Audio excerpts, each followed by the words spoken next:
Olá, pessoas! Sejam Hello! bem-vindas, bem-vindos, bem-vindos ao Chá com Breja, o seu podcast favorito sobre entretenimento, narrativas e coisas aleatórias, como a Isadora bem gosta de lembrar. E hoje nós temos o quê? Um dos meus temas favoritos da vida. E finalmente um tema com o qual a Isadora pode se deliciar, apesar da dor de cabeça dela. Que vai dar tudo certo. Que é slasher, entendeu? Vamos matar adolescente hoje, que é para acabar essa temporada muito bem acabada. E como é para acabar bem acabada, vocês ouviram aí a vozinha de que Vitor Hugo fazia, que vocês já bem conhecem, já é um velho conhecido desse podcast. Se você está chegando aqui, assim, de paraquedas, por causa do nome, algoritmos, etc., Vitor Hugo é uma ótima pessoa, como vocês vão perceber durante essa... Quer dizer, ótima pra gente, pode ser que pra vocês não. Né? Pois é, exatamente. Hipercancelável. Eu acho, mas assim, amo muito. Boa noite, Pedro Bosco. Olá, Pedro. Quem não tem teto de vidro que atire a primeira pedra, já dizia a maravilhosa Pitty. Porque não era de... E outros, porém, Pitty, gosto mais. Bem... Antes de começarmos a falar de slasher, que é por isso que estamos aqui hoje, vamos de bebidas. O que vocês estão bebendo hoje, galera? Fala, VH. Me abandonando eu estou bebendo um chazinho de camomila inspirado em Dora. Opa, que lindo! Aqui, ó, a fitinha, gente. Porque está muito frio, está congelante. E aí eu não fui de cerveja gelada hoje, gente. Eu fui no... Você sabe que os europeus já bebem cerveja, né, amigo? Mas não bebe gelada, amigo. Pois é. Eu super curiosa. Cerveja quente não dá. Quando tá frio, dá. Essa mesma resposta. Eu sou brasileiro. 0 graus, cerveja 0 graus. Não dá, não. Ai, tudo bem. Muito e você, bem. Menina Isa? Hoje eu tô tomando outro daqueles chás de pozinho. É um Royal Milk Tea. Ele é um chá preto com leite, tá? É isso. Daquela marquinha porque ela é muito que eu gosto. Eu achei bonito, o pacotinho era bonito, ó. Quem tá no YouTube vai conseguir ver. E eu também queria dizer pra vocês que eu comprei uma caneca maravilhosa da Capitonê. Não, ela não me deu, eu paguei. E que tá escrito... Cansada dessa merda. Amém. Valorizem o produtor local, o pequeno produtor. Ele sempre tem coisas interessantes para oferecer, como essa caneca maravilhosa da Capitonê. Isso não é uma publi, eu adoraria que fosse. Porém, é sobre isso. Você, Paulinho. Desculpa. Eu não vou nem me dar o trabalho, entendeu? Cerveja de mercado, daquelas que eu não vou nem dizer o que é. E é isso aí. E é isso. É o que tá dando, porque eu tô jogando. Eu jogo todo o dinheiro que eu não tenho. Eu jogo todo o dinheiro que eu não tenho em curso, entendeu? Eu sou essas pessoas, eu sou a louca dos cursos. Vai valer a pena, amiga. Eu espero que sim, amiga, porque, né, tipo, eu ganho um freela, gasto 2/3 dele em curso, o resto na empresa. E é isso. E a pessoa não sai de casa, vamos ver se chegarei aos 30 assim. Tô na preparação para isso. Bem, okay. Se chegarmos vivos e passando vacinados, eu acho que já é... Tá valendo. Lembrarmos que temos uma pandemia ainda acontecendo. Pois tô achando que tá valendo a pena. Bem, vamos ao assunto de hoje, que é slasher! E assim, bom lembrar, galera. Bom lembrar não, na verdade é avisar, porque não era assim antes. Não sei nem se eu disse outra coisa pra vocês, porque eu sou dessas, né? Eu faço várias promessas que eu não cumpro, eu mudo no meio do caminho. Vocês já entenderam que eu sou assim, tá tudo bem. Em algum momento, talvez eu tenha dito que a próxima temporada seria de True Crime. No more. Não vai ser No More. Sorry. Mas virá. A próxima, depois da próxima, será True Crime. Eu acho. Quem sabe? Talvez. Tá. Mas a gente vai ter uma temporada de True Crime. Então não se desespere. A próxima temporada vai ser o quê? A gente vai pegar o recorte de mulheres no terror. Especificamente slasher também. A gente vai aprofundar isso aí. Falar de Final Girl, sim, também. Mas de outras coisas. A gente vai ter uma temporada toda baseada num livrinho que eu amo muito, mas que vai ser minha saideira de hoje, então eu não vou gastar ele agora, mas só avisando que esse é o final de uma temporada, mas é o início de uma próxima, então prestem bastante atenção, porque é um preparatório, vai. Tipo, cursinho, preparatório. Tá, vamos lá. Uhul, yay! Quem não tá feliz, fica agora.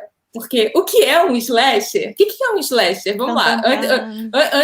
Eu tive roteiro hoje, porque eu paguei muito mico sendo muito... Eu expus muito da minha vida pessoal nos últimos episódios, então eu falei assim, preciso de um roteiro, porque isso não pode mais acontecer. Então, não que eu não faça isso normalmente com os meus parênteses, mas parênteses é uma coisa, o episódio inteiro ser um divã da Paula Weiss não tá dando, não. Bem, o que é um slasher pra vocês, gente? Não vale olhar no roteiro agora. O que você, quando você pensa um slasher... Fala, BH. E vale pra quem tá no chat também, a.k.a. Bosco Pedro. Vou falar, mas não tenho bases científicas e históricas. Vou falar o que minha mente associa quando a gente fala de slash. Enfim, o slash tem aquela coisa um pouco da destruição, né? Dessa coisa de rasgar os corpos. Para mim, como eu associo o slash, exatamente. E tem muito essa relacionada de uma pessoa, né? Ser a pessoa que é responsável por isso, né? Então a gente tem essa coisa do cara que é o grande assassino do filme. Nem sempre, né? Às vezes são 2, ou 3, ou 4. Depende da né? Depende da franquia. Na cabeça, como a cabeça associa. Tipo, isso é um slash e funciona dessa maneira, mas sem bases próprias, que é o que a gente vamos falar nesse episódio. Mas a minha cabeça associa simples assim. Tipo, igual gore tem o quê? Tem tripas.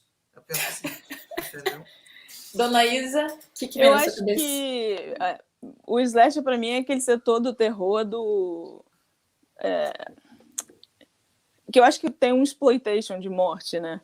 De vez em exploitation é a palavra, né?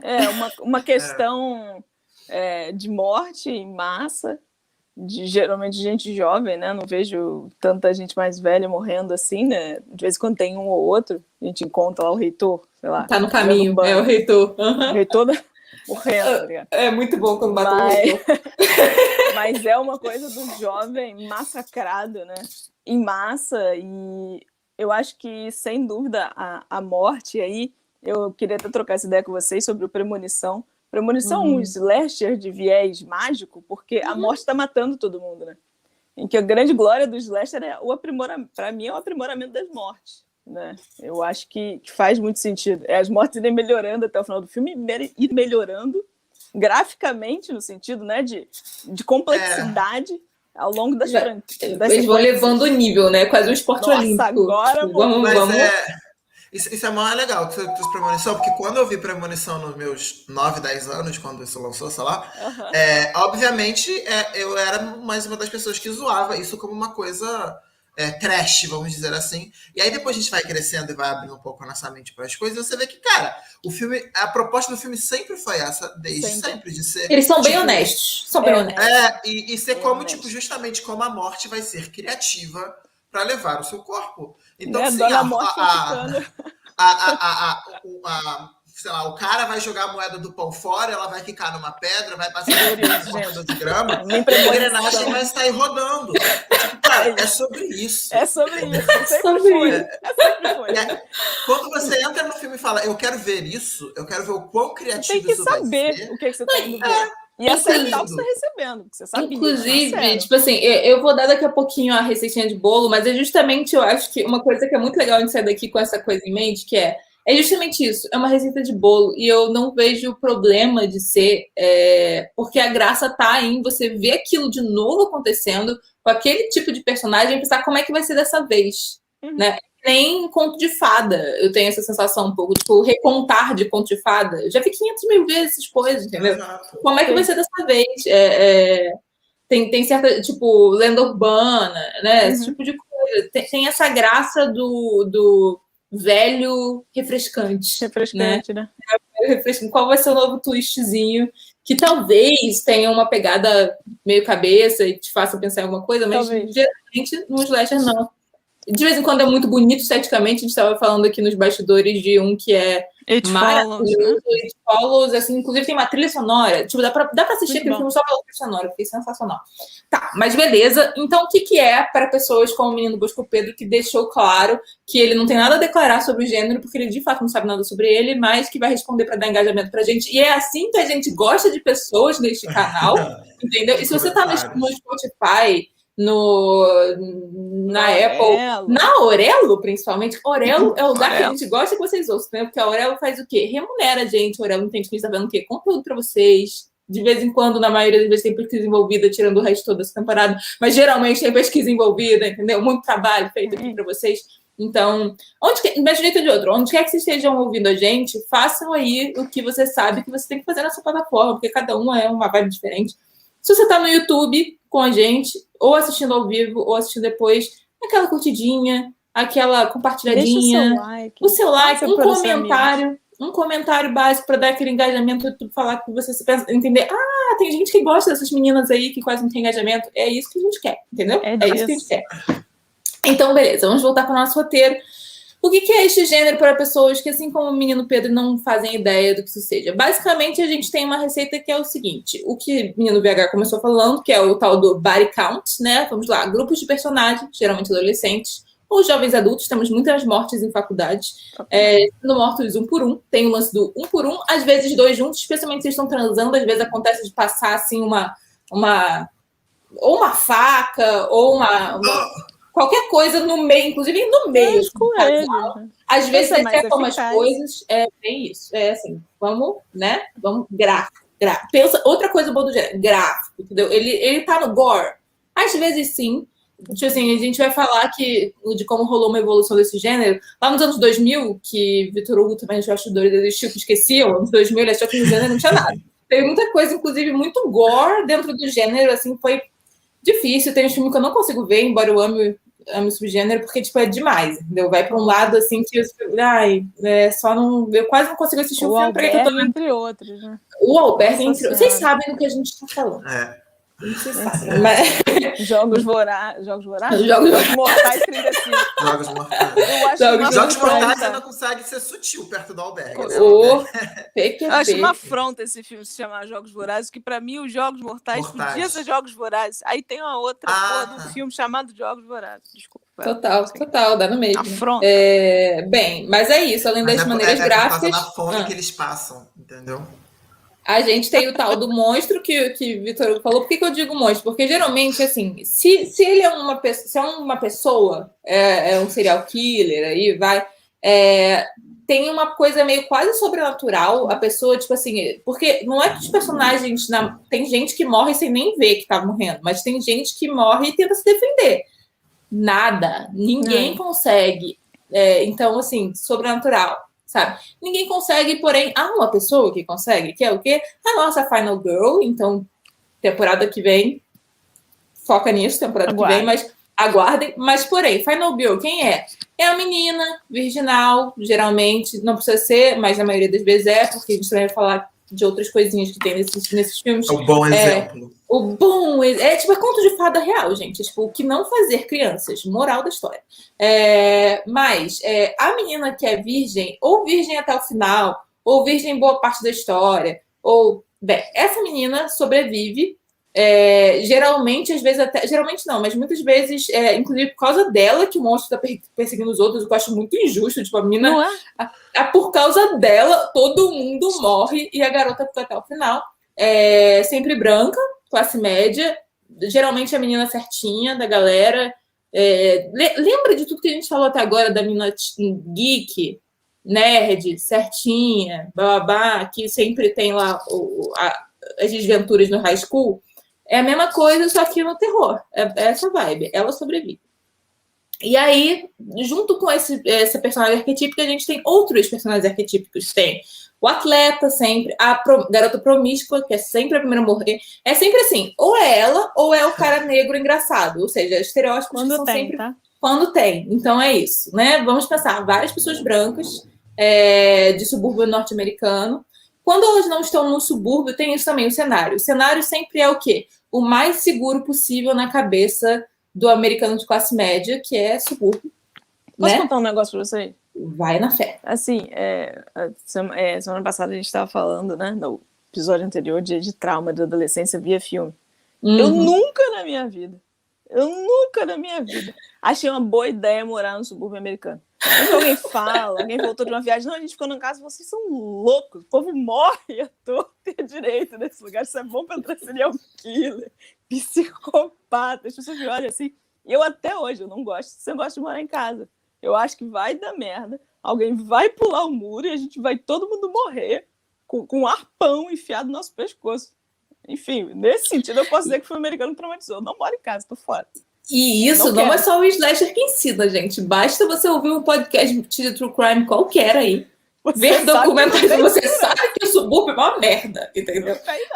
Mas beleza. Temos isso aí, esse cenário típico. Quando não, eles estão tipo numa viagem de férias para algum lugar. É sempre um rolê, assim, é um grupo ou de férias, rolezinho, ou sempre com uma coisa que eu acho que é até interessante a gente para pensar depois, não sei se a gente vai chegar no lado profundo desse gênero ou não, porque a gente já tem, sei lá, 16 minutos de live aleatório aqui, mas quase nunca tem pais. Quando os pais estão lá, é tipo workaholic, é gente alcoholic, entendeu? É sempre alguém não presentólico, entendeu? Na história, para todo mundo se fuder. E pais, cadê o responsável por cuidar destas crianças, entendeu? Geralmente não tem, quando tem o reitor que morre também. Então, acho que existe não vou dizer que existe, mas é quase com limite de idade, né? Tipo, o máximo é o jovem adulto pós-saída da faculdade com o início de um emprego. Você não vê a galera de 40 anos morrendo loucamente, né? E não assim, tem slash no idoso com os velhinhos. Assim, você pegar o próprio Pânico, o cara não tá focado no cara que é policial, na gay ou que é jornalista. Não, o negócio deles são X.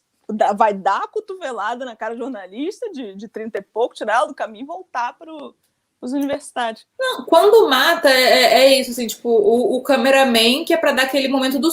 assim, é um dispositivo de susto, entendeu? É tipo assim, o cara tá do seu lado, foi mal aí, morreu, entendeu? Porque... Efeito colateral total, né? Efeito colateral de quem? Da Final Girl, entendeu? A culpa é sempre de quem? Da porra da Final Girl. Mas tudo bem. Ama Final Girl, gente. Ama Final Girl. Mas... Pô, sobrevivente. O nome disso é sobreviver. Vamos dar valor a ela. Tem um negócio também super interessante, mas de novo, para essa temporada, que ela geralmente é aquela vibe tomboy. Às vezes tem até um nome meio ambivalente, sabe? Cara, aquele nome que pode ser de provas disso aí. Para homem e mulher. Você terá, amiga. Terei vários recibos para te mostrar de que é um padrão essa porra. Você vai ver. Mas bem. E aí, qual é o lance? A morte é o que importa. Que é o que estamos falando aqui. Para que a gente vê isso? Pela repetição de mortes de adolescentes. E é isso aí. Esse que é o lance. E aí tem uma coisa que Isadora nunca tinha reparado, mas que é a real, que o quê? Pecadores serão punidos. É um padrãozinho que a gente vai falar mais sobre isso depois, mas começa oficialmente com o carinha do Halloween, que a princípio o titio Carpenter não sabia que estava fazendo isso. Segundo ele, diz que não fez de propósito. Eu acho difícil. Ele manda cada uma, né? Cara, tem umas coisas que assim, como é que não foi de propósito, entendeu? Todo mundo que transa se fode. E aí, assim, pensa nesse gênero não só em termos de sexo, mas sexo, drogas, rock and roll, entendeu? Tudo que você fizer que adolescentes do mau caminho, sabe? Aquelas crianças que vão levar os seus filhos para o mau caminho fazem, vocês vão ser os primeiros a morrer. É essa a lógica da coisa. Primeiro, segundo, terceiro vão morrer, entendeu? Morre. Bem. E existe sempre a recompensa de ver o atleta que é um boçal, um idiota, sendo morto. Isso é ótimo. Desculpa inclusive, dizer, mas... Não, mas inclusive eu acho que é esse o lance do estereótipo, assim. Tem uns estereótipos que hoje em dia a gente fala, putz, envelheceu mal pra cacete essa merda, do tipo, se tem pessoa negra morre, geralmente naquele estereótipo bem da pessoa engraçada, né? Que nem pessoa gorda, tem que ser engraçada, pra ela justificar a existência dela ali, né? Bem filme dos anos 80 até agora. Porque a gente não pode dizer que isso é hoje. Eu não vi filme nenhum. Exatamente. Mas isso morre no geral, mas por que eu estava falando de estereótipo? Sim, tem a garota que transa com pessoas, assumidamente, também é sempre uma das primeiras a morrer. Também conhecida como a mulher normal. A mulher normal, exatamente. Não vamos falar normal, não, amiga. Vamos falar normal, habitual. Não, porque a mulher habitual. Recorrente. pessoas que gostam de sexo, porque isso é um problema, né? Então, bem. Mas, especialmente, né? Mas, o que eu tô falando? Ah, tá. Os tropos. E o atleta. Então, assim, eu sei que eu deveria pegar mal pra mim também gostar de ver um atleta morrer. É muito pesado falar isso no meio das Olimpíadas. Eu gosto. No meio das Olimpíadas. Não, gente, deixa os atletas de ver. Eu deixo. Explica um pouco mais o que é o atleta nesse estereótipo. Vamos lá. Vitor Hugo, por favor. Quem é o atleta? Quem é o atleta? Brilhe. Muita pressão. Cara, o atleta, ele é uma junção de duas coisas, que sempre é. Ele é... Às vezes não, às vezes ele é um bom garoto, mas ele morre no final sempre. Então, ele não é um bom garoto. Mas ele é aquele cara muito popular, meio líder, sabe? O cara, tipo, que vai ali. Mas, geralmente, ou ele tem algum segredo muito escondido em uma família problemática, o que acontece, ou ele é um cuzão, também mascarado numa ideia de popularidade. Eu gosto muito da ideia do cuzão, porque eu gosto de ver o cuzão morrendo, entendeu? E ele tem um pouco dessas coisas de ser meio salvador da pátria, geralmente aquele cara que segura a porta para os outros fugirem, e aí ele morre porque ele está segurando a porta, sabe? Mas quando ele é um bom garoto, isso acontece também. Mas geralmente eles são tipo, só pessoas muito vaidosas, muito narcisistas também.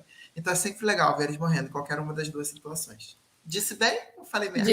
Não, maravilhoso. Inclusive, é o seu personagem favorito do nosso reality infernal, para quem não assiste, é o quê? É um programinha que a gente está criando uma série de animação adulta aí, muito maneira, aqui no Estúdio Nix. Passem aqui, nosso canal no YouTube. Todas as terças e quintas. Quase todas as terças e quintas. A maior parte das terças e quintas, às 8 horas da noite. Mas, bem, teoricamente, a origem desse rolê é o quê? O tal do Halloween, que eu acabei de falar, de 78, do titio John Carpenter. Só que não é bem assim, né? O que o cara fez, basicamente, ele juntou um monte de coisa massa, ou não tão massa assim, depende da sua perspectiva e de várias questões, mas teoricamente, ele juntou um monte de referências aí, virou uma coisa mais concreta e que, tipo, virou um hit. Eu acho que o grande lance de Hollywood, pra gente reparar, eu acho que quem ouve esse podcast com alguma frequência já sacou isso, assim, uma parada virou hit, ela vai ser refeita, e refeita, e refeita, 500 mil vezes, até virar um gênero ou um subgênero, que é isso. Que é o caso disso aqui, entendeu? Mas antes de virar um hit com Halloween, a gente teve o quê? Lá 500 mil anos atrás, titia Agatha Christie, maravilhosa, sou fã, tem a coisa dos assassinatos em série, do body count, que a gente falou lá no início, né? Só que é mais na pegada do mistério. Tem um grande famosão dela, que tem isso muito mais claramente, que é o And Then There Were None, e que é mais parecido com o slasher no sentido de é um grupo de pessoas numa casa, confinados numa casa, numa ilha, lá longe, e aí as pessoas vão começando a morrer. Quem é que tá matando as pessoas, entendeu? De todas as pessoas que foram convidadas para um jantar e ficaram na ilha, porque naquela época é isso aí que as pessoas faziam. Mas, sei lá, deve ser. E foram sendo mortas. Então tem uma pegada, né? Lembra um pouquinho o que vocês vão ver em muitos filmes de slasher. Mas, o que eu fiz? Eita. Tá, foi sem querer. Para quem tá só ouvindo, mexi em algum aparato tecnológico. E foi isso aí. Mas, para além disso, temos o quê? Filmes de terror do início dos anos... do cinema dos anos 30. Desde o início do cinema, né? A gente já deu essa conversada sobre como o terror faz parte da história do cinema real, né? De todos os monstros, né? Todos os zumbis, os vampiros, por aí vai. Cara, e tem uma parada que eu acho que eu nem botei no roteiro, mas se a gente parar pra pensar, o terror do início do cinema tem muito a ver com o terror gótico, né? Das adaptações de filme gótico. E gótico sempre tinha o quê? A heroína, né?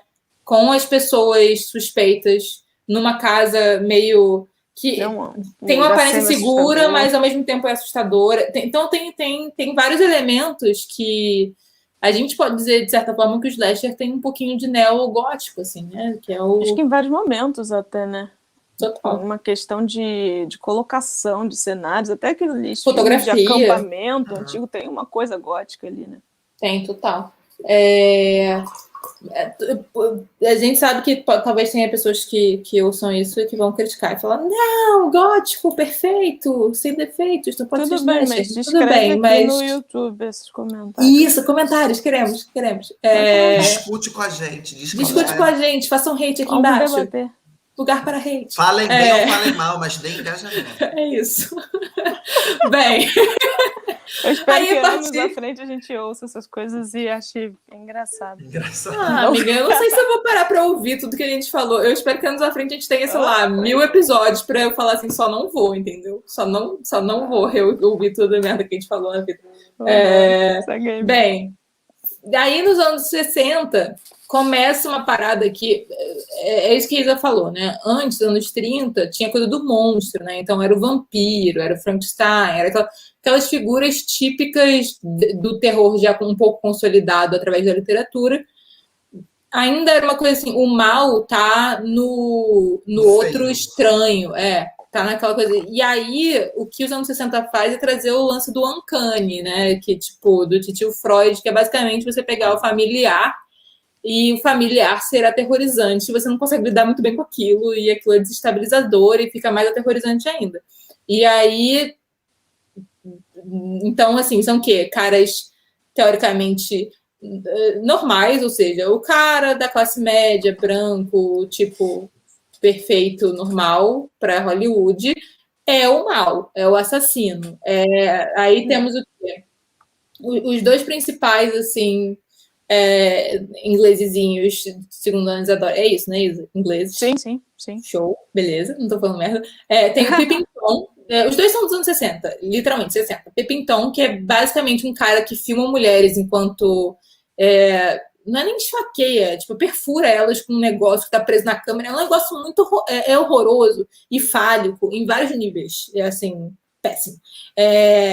E aí temos também Psycho, que é o quê? Titio Norman Bates, sendo aquele cara super normal, só que não, entendeu? Sendo do chuveiro. E quando a gente fala de exploitation, né, que a Isa falou, assim, a gente começa... eu acho que é a primeira vez que um filme com apelo hollywoodiano, porque o Hitchcock era inglês, né, também. Sim. Mas sucesso em Hollywood, Psycho é estúdio hollywoodiano, etc.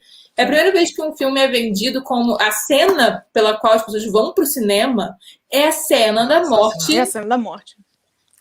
Quem nunca viu Psicose, sabe a música, tem noção de que alguém segurou uma faca e matou uma moça num banheiro. Você pode não saber inclusive, o todo, mas você sabe isso. Pelo menos no meu caso, quando eu fui ver Psicose lá, eu era uma criança ainda, foi para ver por causa da quantidade de vezes que essa cena era replicada. A música. E aí você quer ver, tipo, o original, sabe? Tipo, assim, obviamente quando criança eu não gostei, por motivos óbvios, mas a questão da cena você sabia o que você queria ver, sabe? O ralo, o sangue, etc. Isso é muito legal. E aí, por que isso é uma referência? No sentido de que a morte é o apelo que leva as pessoas ao cinema, né? Lembrando de que a gente está falando do body count, babá, tudo isso que a gente já falou até agora. Então, morte. Vamos lá para ver a morte. Que coisa saudável. E a gente está falando de uma época bastante tradicional nos Estados Unidos e bastante moralista, né? É muito interessante pensar nisso. Existe uma moral muito pesada. A gente ainda está falando dos Estados Unidos segregado. A gente ainda tá falando, acho que o código ainda tá por aí toda. E, tipo, você vendeu um filme, né, do Hitchcock, que eu acho que já tinha um nome forte. Olha, tô matando alguém aqui, hein? Vai ter umas mortes. Vocês vêm? Foram, né? É muito contraditório isso, né? E tem justamente por causa do Código Reis, né? Tem essa coisa do o vilão, a spoilers pra quem não viu, mas o vilão, né, do filme, ele se veste de mulher, né? E aí, tipo, isso só é possível ser mostrado em cena, porque o código só libera, porque ele é um vilão, porque ele é um assassino, porque ele é um perturbado. Então você ainda tem trazer essa relação, né, do cara que é nitidamente perturbado como assassino. E tem uma terceira camada aí, que é inspirado num crime real, mas num criminoso real, num serial killer real. E é um dos que é inspirado, assim, que nem o Buffalo Bill, né, do Silêncio dos Inocentes, é o mesmo cara que inspirou os dois. Na nossa temporada de True Crime, eu acho que esse é um bom episódio para anotar aí. Criminosos do cinema inspirado em criminosos reais. Verdade. Mas lembrem a gente, por favor, porque eu não tô Alguém anota? Alguém anota. Fica aqui meu convite aberto. Fica aqui meu convite aberto. Tá convidada, amigo. Tá convidadíssimo. Bem, e aí o que vem depois disso? Os splatter movies, que é tipo assim, filme B, e de baixíssimo orçamento. Porque vamos entender a lógica de Hollywood de novo, aquele review. Não só o lance do hit é refeito, mas a exploração é refeita, né? Quem não assistiu nosso episódio sobre Hexploitation, né? Que é aquele evento pós Joan Crawford e Bette Davis. Vão lá, é um episódio ótimo, super aconselho. Mas tem essa coisa de tipo, viu que aquele tipo específico de exploração funciona? E por que eu tô falando? Né? Empacota e envia. E é uma coisa muito específica do splatter, que é assim, é barato, de certa forma, fazer esse tipo de filme, porque a narrativa, você não demanda tanto da narrativa, o que as pessoas estão indo lá para ver são as mortes, e você não precisa de grandes cenários, você não precisa de atores famosos para fazer isso. Inclusive, atores famosos não farão, não é mesmo? É sempre a galera que tá tentando entrar, e isso aí. Então, é um tipo de filme bem baixo orçamento e que gera uma renda de volta muito boa. Com certeza. Se parar pra pensar, né? Fazer 3 vezes mais do que você gastou é relativamente mole nesse tipo de filme. É muito rentável. Até hoje, o terror tá aí provando que... Firme. Tem um ponto para falar sobre isso mais tarde. Ok. Tem alguns bem específicos que, tipo, se você for pesquisar, aparecem em termos de diretores. Um é o Wes Craven, que tem The Last House on the Left, né? Tipo, não sei qual a tradução desse filme, mas tradução, tipo, PTBR, entendeu? O que fizeram com esse nome, mas basicamente a casa da esquerda, né? Tipo, a casa do lado. É a última talvez. casa. A última casa da esquina, né? É a última casa mesmo.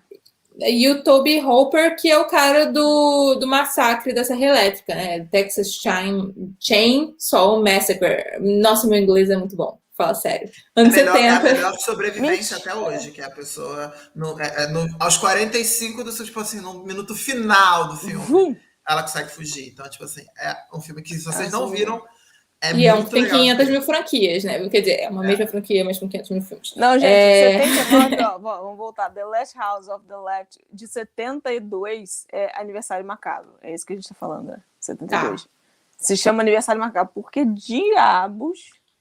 Bom. Umas coisas que eles fazem. Teoricamente, eu preciso rever os 2 filmes, porque eu vi, assim, adolescente, quando eu tava descobrindo que isso existia. Bons tempos. Mas, teoricamente, qual é a diferença desses filmes para o que a gente vai ver daqui a pouco? Tem uma pegada meio política, são filmes muito indie, não é a indústria se aproveitando de um gênero, entendeu? Depois se aproveita, no caso do massacre dessa relação. Total, franquia e, né, o rolê todo. Mas às vezes começa direitinho, né? Às vezes, não sei, vamos rever, né, pra ver qual é, porque, tipo, eu não lembro, eu realmente não lembro. Esse é um que eu não me lembro, vi, mas não tem memória firme. Eu lembro desses lances, tipo, que o Vitor Hugo falou, entendeu? Fuga, mortes, a coisa política, sei lá, nem tinha capacidade de entender isso na época. Mas, beleza. Acho que é legal revisitar dessa maneira. Né? Pra ver se a gente saca qual é. Se eu reassistir e não sacar, eu vou me achar muito burra, mas tudo bem. E aí, enquanto isso... fazer uma live com comentários ao vivo. Vamos fazer Twitch? Acho legal. Inclusive, esse filme tem uma roteirista, hein? Junto com o Wes Craven. Opa! Isaacson. Opa. Outro motivo para assistir. Escritora sueca. Enquanto isso, falando em suecos, na Europa, a gente tem os Giallo Movie. Giallo. Não sei, gente. Giallo. Eu tenho nacionalidade italiana, mas eu falo porra nenhuma italiano. Eu tenho que revisar isso na minha vida, porque tá muito errado. Tipo, muito exploitation. Então, isso aí, o que é? Esse Giallo Movies, não faço ideia se eu pronunciei o que foi isso, são filmes que surgiram principalmente em Itália, mas não sei se ficaram só lá. Os principais filmes os principais diretores desse movimento, eu nem sei se é considerado movimento ou subgênero, de fato, não me aprofundei no que isso é. Mas, basicamente, um grupo de diretores começou a produzir um tipo muito específico de filme, que é um gore artístico, né? Então, a gente vê umas mortes bem truculentas, mas esteticamente bem feitos, porque europeus, entendeu? É o rolê. Essa gente faz isso. Né? É isso. E aí é Yellow porque muitas das primeiras obras disso eram adaptações das pulp novels, né? Não sei se as pessoas têm noção do que é isso, mas assim, eram romances de detetive lá dos anos... Acho que nos anos 40 já tinha isso, né? Não faço ideia, mas eu sei assim. Isso é início de século até, amiga, eu acho. Esse século XX, não? Pô, real não sei origens, mas eu sei que sim. É isso? Início do século? Eu sei que muitos deles inspiraram a galera do filme noir também. Muitos deles inspiraram muito do que viraram as HQs da DC Comics, por exemplo. Isso, a década. E o que eles inspiraram também, além disso, foram essa galera do Giallo. Na verdade, muitos foram adaptações. Qual era o lance? Você tinha um mistério de assassinato, bem Agatha Christie. Desculpa, início da década, início do século, gente. Do século, né? Caralho! 20, tipo, 1900 já tinha isso. Tá, entendi. Bem Agatha Christie. Eita! Bem Agatha Christie. Nossa tia Agatha Cristina. Agatha Cristina. Titina. Titia Agatha Cristina. Adorei Titina. Bem, Titina, só que com ênfase nos assassinatos. Então era como se você visse, não tanto da perspectiva do detetive, mas muito da perspectiva você via a morte muito gráfica, sabe? Era com descrições e tal. E aí você tem alguns nomes principais desse rolê. Um é o Mário Brava e o outro é o Dario Argento. Os dois têm filmes que são bem icônicos no que vem a ser o slasher depois. Por quê? Por exemplo, o Mário Brava tem o A Bay of Blood, de 1971, que são jovens bonitos em uma cabine no lago agindo de forma moralmente condenável e são mortos e tem peitos para todos os lados e tem isso também. Slasher tem muito... peito feminino em slasher. Você vê o quê? Muito sangue, muita tripa e peito feminino em muito slasher. Corpo feminino. Tem uma... Aliás, está muito na hora deles revisitarem isso. Não sei se tem filme já que revisitaram isso, mas é um filme bem de toxicidade masculina. Então, assim, essa coisa da violência, do sangue, eu sou muito homem, eu gosto de ver isso, eu quero ver peito, eu quero ver sangue, eu quero ver ódio. Sendo que é uma crença muito equivocada, né? Inclusive, gente, de fato, eu tô falando muito propaganda da próxima temporada, porque eu tô muito investida emocionalmente nela, embora eu não tenha começado a minha pesquisa, pode ser que eu esteja no meio dela morrendo, mas assim... Tipo, tem 2 livros nos quais eu quero me basear, e um deles fala muito sobre por que o terror é um gênero muito feminino, né? Por que mulheres gostam muito de terror, e por que isso é um equívoco, de certa forma, etc. Se a gente for parar pra pensar, muito gay, e se a gente for parar pra pensar, o gótico que a gente estava falando lá atrás era o quê, né? O gênero feminino, né? Ou era visto como coisa de mulherzinha. Então é muito interessante como as coisas deram 360, né? 180. Como é que se apropriando das coisas, enfim. E o Titio Argento teve lá Suspiria, né? Deep Red, teve umas coisas que também entraram nisso aí. Muito bom, Suspiria, assistam. Suspiria é ótimo. E aí, tivemos um final de referências para menino Vitor Hugo brilhar novamente, que é o quê? Black Christmas, que é um filme o quê? Canadense, por isso que ninguém lembra dele, porque ele é canadense. Mas, basicamente, antes de Halloween, teve esse filme canadense, em que nós temos várias garotas de uma sororidade, que vira outro... Nossa, repetindo isso ad eterno. Sendo mortas uma por um maníaco que morava no sótão. Olha só que maravilha. Não sei se esse foi inspirado no caso real, mas já ouvi vários casos de true crime que tem esse lance da pessoa que mora na sua casa e você não sabe até você ser morta. Tô falando. Isso é assustador, assim. É muito assustador. Parasita. Tem uma adaptação desse Black Christmas recente, estava procurando aqui, que é da Netflix. Da Netflix, claro. Mentira, tá lá no Telecine, tava pensando nisso. Eu já tava uma coisa assim das logo, meninas do campus, mas pelo que eu entendi, é isso, né? Eu lembro quando lançou que eu fiz, vamos ver, né? Claro que não vi. Elas eram muito adolescentes, eu não tive coragem. Mas é isso, o slogan era tipo, elas não estão muito afim de se tornar vítimas. Ninguém tá, porra. Ninguém tá afim de se tornar vítima, isso acontece. Mas o slogan do filme era esse, tipo, acho que não, acho que dessa vez não vai rolar. Cara, mas tem umas paradas, uma leva-leva, inclusive eu não vou indicar, nem peguei o nome do filme, burrice minha, mas tem, talvez na próxima temporada eu indique depois de eu assistir, porque eu não gosto de indicar coisas que eu não vi ainda, mas tem um filme que tem toda a premissa de serem várias Final Girls numa pegada dessa, elas não estão a fim de morrer, e aí são várias mesmo, então você tem a pessoa a mina trans, a mina negra, as pessoas que sempre morrem nos filmes, tipo, vão teoricamente até o final. Hoje não, porque posso ser Final Girl também, entendeu? Se isso é real ou não, não sei. Vi no The Take que isso existia, vou ver se isso existe de verdade. Deixa eu assistir, depois eu falo pra vocês. Bem, e aí, Vitor Hugo, o que acontece depois? E aí, em 1978, o nosso grande titio, que já era mais um titio, aquele já tem alguma certa idade, o John Carpenter, ele sai do qual outro que ele fez antes? Que a gente falou agora? Halloween. Não, ele tinha coisado... Não, confundi, desculpa. Mas confundi com a Scraven. Desculpa. Mas ele faz o Halloween, que se torna basicamente a grande assinatura do que é. A gente tem o slasher, como a gente tem todos os pontos. Então, o que nós temos nele, maravilhoso, a gente tem a questão de tudo que a gente falou até agora, tá, gente? A gente tem o body count, então a gente tem o morre 1 a 1 dos personagens, que veio dessa questão, como a gente falou, da Agatha Christie, né? E essa questão de juntar as pessoas e ver elas passando 1 a 1 até uma pessoa que sobrevive. A gente tem uma alocação moderna e cotidiana, uma coisa familiar. É campo, né? Um subúrbio meio campo, não é tão subúrbio. Mas ali... meio New Jersey, né? Não era tão cidade. Do Psicose, a gente tem um assassino mascarado, que é talvez uma das máscaras mais famosas, eu acho. Tirando a do Pânico, né? Vamos chegar lá. Talvez seja porque a gente cresceu com ele também. Acho que é famosa pra gente, talvez. Mas talvez pro cinema seria mais famoso. As mortes artísticas ao estilo do filme Giallo. Essa coisa um pouco mais gráfica. Eu não lembro se tinha peitos em Halloween, eu acho que não.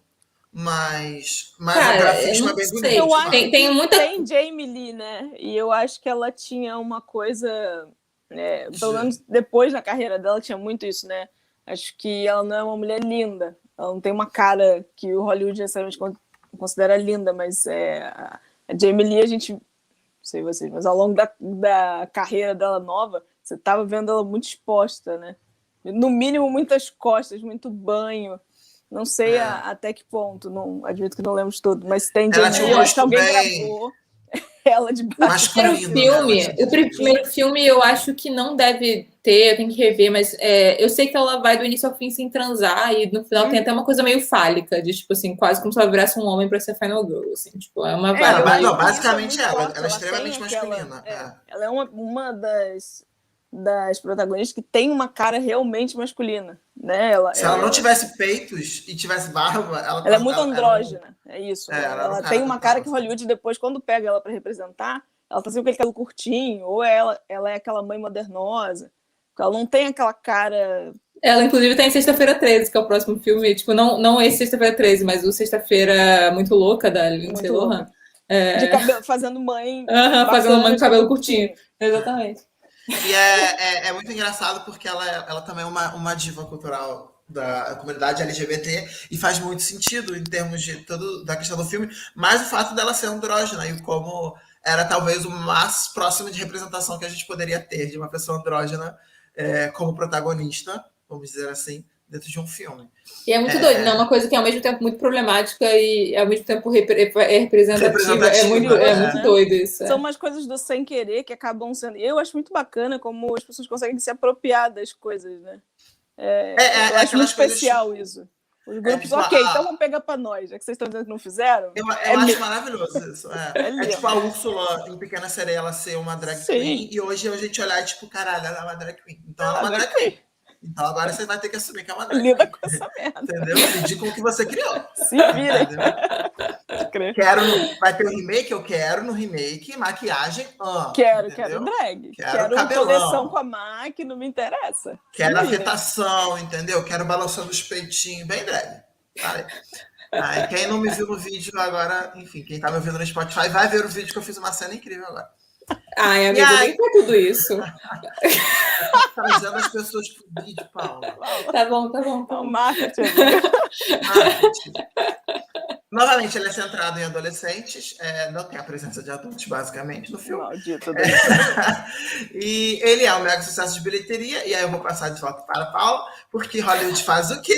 Faz de melhor. Ela pega todo isso que ele bota presente em Halloween, que se torna um grande sucesso de bilheteria. Eu vou até, por curiosidade, vou pesquisar aqui o quanto que ele lucrou, e ele começa a replicar.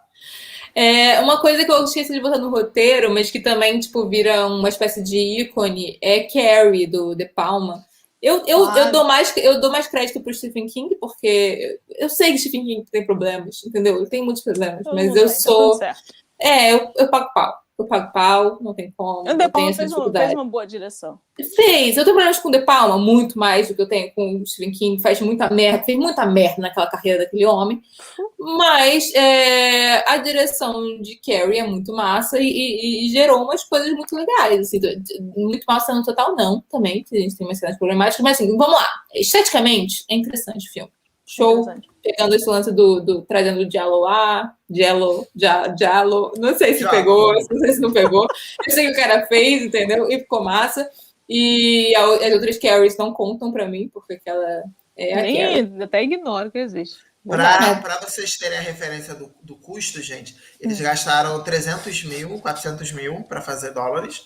E eles lucraram 70 milhões. É sobre isso. Foi quando Hollywood começou... E foi a partir dali mesmo, assim, que Hollywood olhou e falou assim, nossa, a gente gasta tão pouquinho para fazer terror e a gente lucra horrores. Vamos começar a respeitar isso aqui. Então... Não respeitar, porque continua sendo um gênero visto com... né? Não, mas industrialmente. Sim, industrialmente. Vamos continuar produzindo. Vamos produzir, vamos fazer. Exatamente. É isso.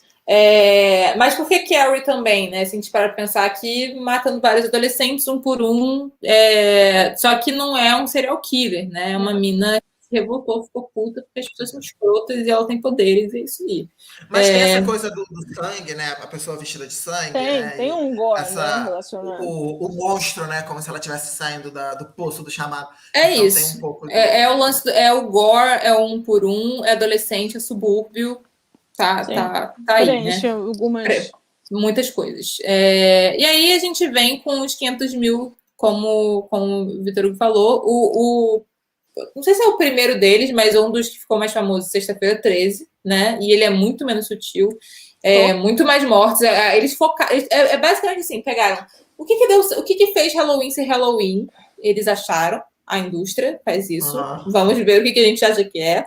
E aí vamos intensificar para vender mais, entendeu? Então, é um Halloween menos sutil, com muito mais mortes, muito mais gore. E aí, assim, morte declarada aos transantes, entendeu? A partir de agora, porque assim, isso que eu falei, Halloween, segundo, né, o Tio Carpenter. Se é verdade, a gente não sabe, mas segundo ele, foi meio sem querer, ele estava lá contando a história dele. Mas todos os outros passam a ser menos sutis em relação a esse lance da morte. É porque, assim, de fato, tinha um lance no Halloween da menina ter dificuldade com sexo, e não, ela era a única das amigas que não tinha transado. Aquilo era uma questão para o personagem, aquilo estava na história, de fato. Os outros todos, independente das questões que Carpenter tenha querido botar ou não, os outros todos foram intencionalmente assim. Marcaram intencionalmente que as pessoas que transam morrem. Marcaram intencionalmente que as pessoas que se drogam morrem. Etc. Porque pais gostam disso, eu acho. Não sei. Eu não sei dizer. Porque, assim, esses filmes, vamos falar a verdade. Quem é o público-alvo deles, né? Quem é que nunca é morto nos filmes? Quem é que é irrelevante nesses filmes? São os pais. São os adultos de uma certa idade. Então, assim, existe uma questão forte de punição aos que estão fazendo infrações, que são exatamente o povo que está fazendo as infrações pagou para ver o ticket. Então, é uma roda que... É muito louco, né? Qual é o sentido? Então, você faz esse produto, porque, bom, tem filme que a gente vai assistir com família, certo? Se a gente for assistir Homem de Ferro 1, Eu vi no cinema e fui com minha mãe, eu acho. Sei lá. Se não foi com a mãe, foi com outro adulto, que tinha que me levar, porque não sei se tinha idade. Mas um filme desse, você dificilmente... Né? É um programa de família, é um programa jovem entre os jovens. Então, por que você está punindo os jovens? O que isso quer dizer? Por que os jovens estão curtindo se assistir, assistir outros como os seus sendo punidos? É um stretch isso. Mas eu não sei se é uma coisa tão consciente, amiga. Tipo assim, hoje em dia a gente tira sarro disso, mas eu não sei se na época a gente tinha tanta noção de que era isso que estava acontecendo nos filmes. Não, mas vale lembrar que eu assisti, não reparei, eu vi massificadamente filmes de terror da infância e adolescência, eu nunca reparei que as pessoas que transavam, não, assim, ou que apareciam cometendo, né, se fudiam. Nunca percebi, para mim, todo mundo se fudia. Era só isso, sabe?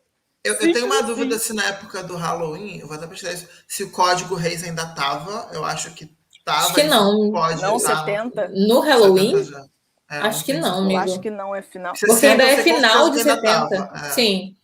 Mas acho que tem herança, né? Meio que fica um pouco de herança. Acho que sim, total. Tem a questão de que não existia uma coisa que, pra gente, pra nossa geração, associado a terror, que a gente tem, que ainda não existia o vídeo portátil, né? Então você ainda tinha que ver isso no cinema. Não tinha essa questão da gente... A gente foi criado com essa cultura do alugar filme para ver junto na casa de alguém, filme de terror, sabe? Essa coisa mais doméstica com filme de terror. E ali ainda não, ali as pessoas tinham que ir ao cinema ver isso, então... catártico, né? Também. Assim, eu fico me perguntando, real, se é uma parada tão consciente assim. Tipo assim, tão... sei lá, maquiavélica, vai. Eu nunca sei, com muitas das coisas da indústria, se vai nesse nível de maquiavelice, entendeu? Porque muitas vezes eu acho que é só esse lance, putz, funcionou, pode ser uma... A outra é até aquela coisa meio do conto de fada, que você vai, né? Você reproduz a coisa de quem é mal. É uma coisa até herdada se a gente pega, tipo, culpa católica, culpa cristã, etc. O que é ruim? O que é mal? O que a gente associa com negativo na sociedade? Né? As pessoas até hoje associam o sexo como uma coisa negativa. Então, assim... A origem da vida, né, gente?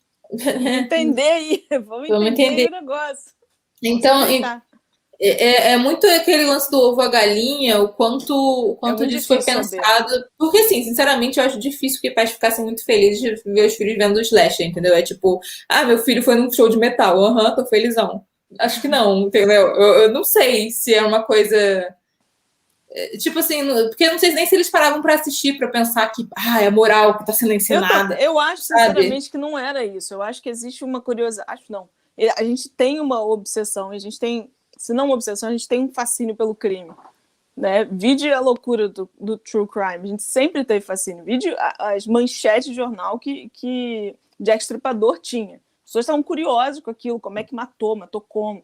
O slasher é uma possibilidade audiovisual da representação, da gente poder ver crimes, em teoria, em live, né? A gente tem isso, é uma coisa muito humana, porque, sei lá, tem que descobrir. Mas o slasher, no fim das contas, para pensar que ainda faz parte praticamente do pacote, não tem tanto sentido a morte ser o mais interessante. A gente literalmente vai para o cinema e é um evento catártico. Você tá com as pessoas lá, tudo faz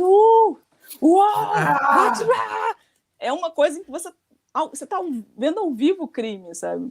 Sei lá, era um adolescente, continuaram adolescente, talvez sejam mais burros, seja mais fácil matar, não sei, eu acho. Criança não seria bom de mostrar, adultos talvez tivesse outro tipo de implicação, mas os tropos, acho que quem morre só foi herdado do que os adolescentes já viam mesmo, né? Só para reproduzir, ficar mais fácil. Quer dizer, se bem que eu não sei tanto, porque a gente para pensar, sei lá, o que consolida os filmes de high school é lá nos anos 80, né? Vídeo que a gente falou nas últimas lives, John Hughes, etc. Mas, de fato, você já tinha umas herancinhas de quem eram essas pessoas, porque eu acho que era o que eles conheciam de high school mesmo, assim. Né? Tipo, tem a T-Leader, tem o Jock, tem... E vamos lembrar quem é que escreve esses filmes. É nerd que vai fazer cinema, gente. Desculpa. É o cara que apanhou. O cara que a cabeça ficou na privada. Isso. No meio da lenda urbana, o cara morre lá com a cabeça enfiada pra fora. Isso daí que escreveu foi Loser. Total. É isso. Os losers fizeram Hollywood. É Loser. É isso. Mas, bem... Daí vem aquelas 500 mil franquias, e aí 500 mil franquias mesmo. Olha só, vou citar algumas. Prom Night, Terror Train, Sleepaway Camp, The Slumber Party Massacre, The Prowler, The House on the Sorority Row, o meu inglês é muito maravilhoso, Final Exam, The Burning, Pieces, várias coisas que vocês procurarem aí e tentarem decifrar meu inglês pra acharem. Mas assim, real oficial, bota slasher no Google. Ele manda, entendeu? Ele manda, ele te dá, entendeu? Vai dar tudo bem. Aí, só que o que acontece? Quando você faz muito uma coisa, e a gente já falou de exploitation aqui, entendeu? Vocês já entenderam, vocês já sacaram qual é o rolê. Faz muito uma coisa, satura. A gente já falou de comédia romântica, ciclos das comédias românticas, ciclos dos filmes teen. As coisas saturam. Quando elas saturam, dá aquela sensação de tudo já foi feito, a gente precisa de coisa nova, não tá dando mais.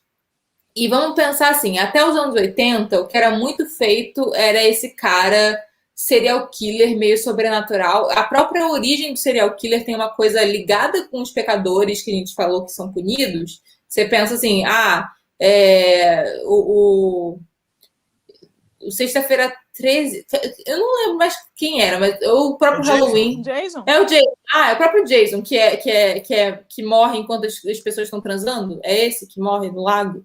Quem é que morre no lago? Tem um cara. O lago é o que vocês fizeram no verão passado. O lago. Não, mas o Jason no acampamento. Ele morre no lago enquanto os carinhos do acampamento estão transando. E é por isso que ele mata pessoas que transam. Tem essa lógica. Tem sentido. Claro que tem sentido. Ele se afogou, porra. Não errado. Tiago tá ajudando o garoto. É isso. Tiago tá atento. Adolescentes são péssimos. E aí... Bem, aí o que acontece? Nos anos 80, temos aí quem? Wes Craven, que é um moço que vai reinventar de novo daqui a pouco. Vocês vão ver que esse moço tem que reinventa, né? É um ser humano com talento. É um ser humano com talento, brilhante. Ele criou um negócio chamado A Nightmare on Elm Street, que pra gente é... A Noite do Pesadelo. A Noite do Pesadelo, pronto. Freddy Krueger. É o tio Freddy Krueger. Que basicamente é uma mistura de slasher com os pesadelos que ele tinha criança. O Fred, segundo ele, em entrevista, é aquela coisa assim de que o diretor fala em entrevista, a gente finge que acredita e é isso aí, a gente segue o bonde, entendeu? Tipo, o cara falou... Segue o monte do marketing. É isso.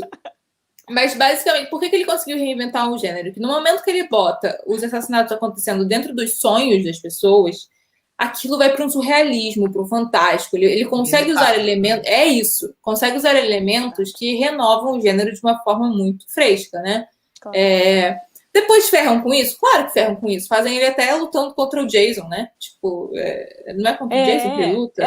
Sim, que nem o encontro de Alien versus o Predador, né? É isso. Ou Super-Homem versus Batman. Fizeram. As pessoas fazem essas coisas. Eu não sei além da parte gráfica, né? O que eu tinha muito medo, e eu tinha medo real, tá, gente, da Hora do Pesadelo. Eu falei à noite, é a Hora do Pesadelo, gente, desculpa. E eu tinha medo real era porque o sonho, pra mim, dormir, era uma coisa muito segura. Quando o terror acontece dentro do sonho... Dormir nunca foi seguro. O cinema americano me ensinou. Era um medo absurdo. Não, mas era o medo do tipo... do que tá acontecendo no sonho. Como é que vai ser? Se você não teve o lance da Joana Dark, não? Não te contaram essa coisinha na história? Não, mas eu não tinha medo de morrer dormindo. Eu tinha medo de presenciar no sonho. Entendeu? Então, se eu estivesse dormindo você não tem o que fazer. Como é que alguém me matasse dormindo, tá de boa.